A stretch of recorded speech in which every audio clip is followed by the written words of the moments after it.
Hello friends, welcome to our channel R K classroom. আজকে আমরা class 7-এর chapter 8-এর একটা খুব গুরুত্বপূর্ণ লং কোয়েশ্চেন নিয়ে আলোচনা করব।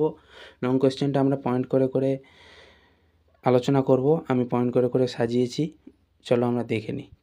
প্রশ্নটা হচ্ছে, মুঘল যুগের শেষের দিকে জাগিরদারি ও মনসবদারি ব্যবস্থায় কেন সংকট তৈরি হয়েছিল? এটা হচ্ছে প্রথম প্রশ্ন। দুটা ভাগে ভাগ করা আছে। তারপরে প্রশ্ন হচ্ছে, মুঘল সাম্রাজ্যের ওপর এই সংকটের কী প্রভাব পড়েছিল? দুটো প্রশ্ন দেওয়া আছে।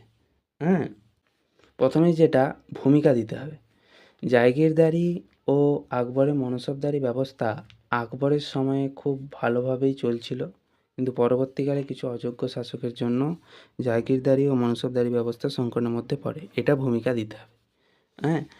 তারপরে প্রথমের প্রশ্নটা উত্তরটা দেব আমরা।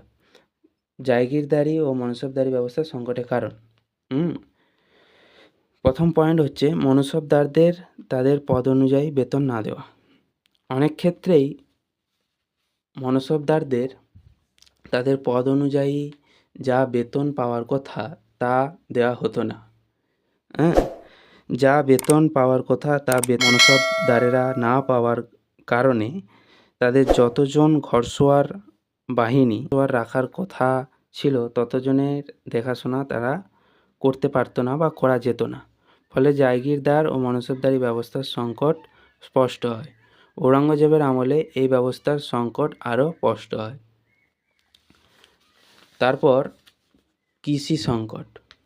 এই সময় ফসলের উৎপাদন বেড়েছিল, কিন্তু কৃষির ওপর নির্ভরশীল মানুষের সংখ্যা আরও বেড়েছিল, তাই কৃষি সংকট তৈরি হয়েছিল।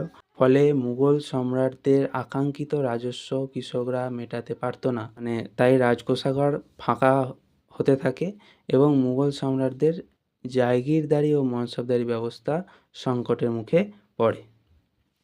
তারপরে কৃষকের গ্রাম ত্যাগ।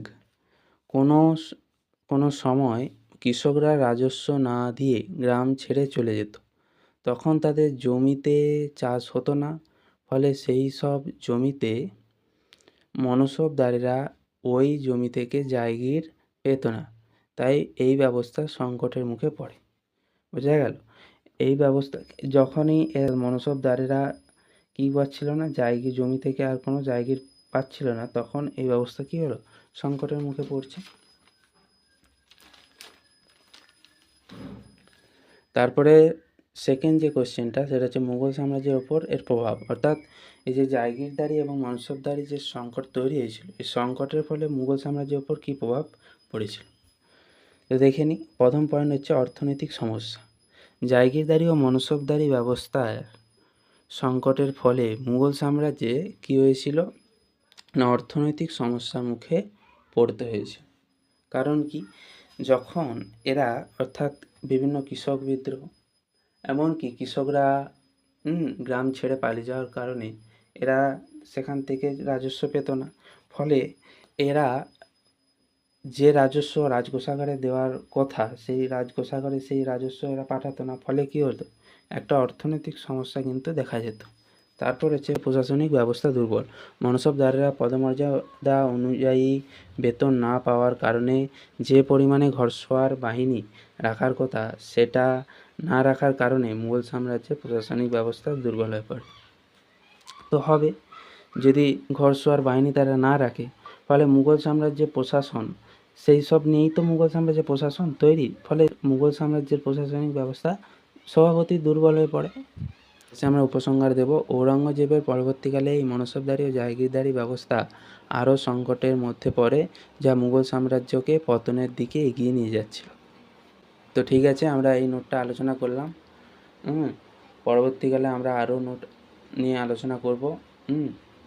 সকলকে ধন্যবাদ এবং সকলকে অনুরোধ রইল, যদি ভালো লাগে এই নোটটা তাহলে অবশ্যই চ্যানেলটাকে সাবস্ক্রাইব করে দেবে।